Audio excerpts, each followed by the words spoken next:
আমাদের গ্যালাক্সি বা ছায়াপথের নাম মিল্কি ওয়ে কেন? প্রাচীন গ্রিক শব্দ গ্যালাক্সিয়াস থেকে এই শব্দের উৎপত্তি বলে বিবেচনা করা হয়। গালা ও গালাক্টোস শব্দ থেকে এটি নেওয়া হয়েছে, যার অর্থ মিল্ক বা মিল্কি।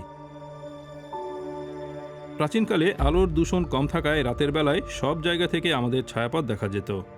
সেই সময় কোনো টেলিস্কোপ ছিল না। প্রাচীন গ্রিকরা একটি গল্পের মাধ্যমে এই মিল্কি রোড নামের উৎপত্তি ব্যাখ্যা করেছিলেন।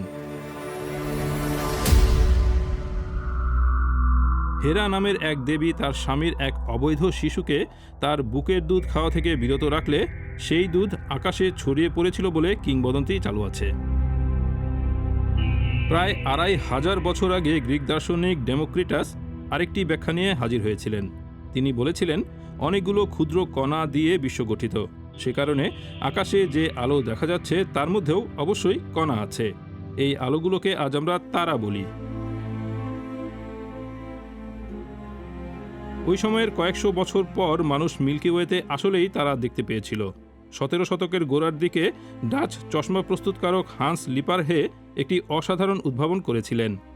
তিনি দেখিয়েছিলেন দুটো লেন্সের মধ্য দিয়ে দেখলে দূরের কোনো কিছুকে বড় আকারে দেখা যায়। তার এই উদ্ভাবনের কারণে পরবর্তীতে টেলিস্কোপ তৈরি সম্ভব হয়েছিল। গ্যালিলিও গ্যালিলেই পরবর্তীতে টেলিস্কোপকে আরও উন্নত করেছিলেন। টেলিস্কোপ দিয়ে রাতের আকাশ তিনিই প্রথম পর্যবেক্ষণ করেছিলেন। তিনি দেখতে পেয়েছিলেন মিল্কি ওয়েতে আসলেই অসংখ্য তারা আছে।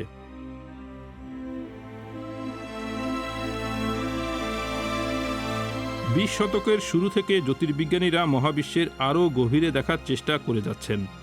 অতীতে জ্যোতির্বিজ্ঞানীদের উত্তরসূরিরা যে উজ্জ্বল বিন্দু দেখতে পেয়েছিলেন সেগুলো আসলে দূরের ছায়াপথ। প্রায় ১ ট্রিলিয়ন তারার মধ্যে আমাদের বিশ্ব একটি, যেখানে মানুষ বাস করছে।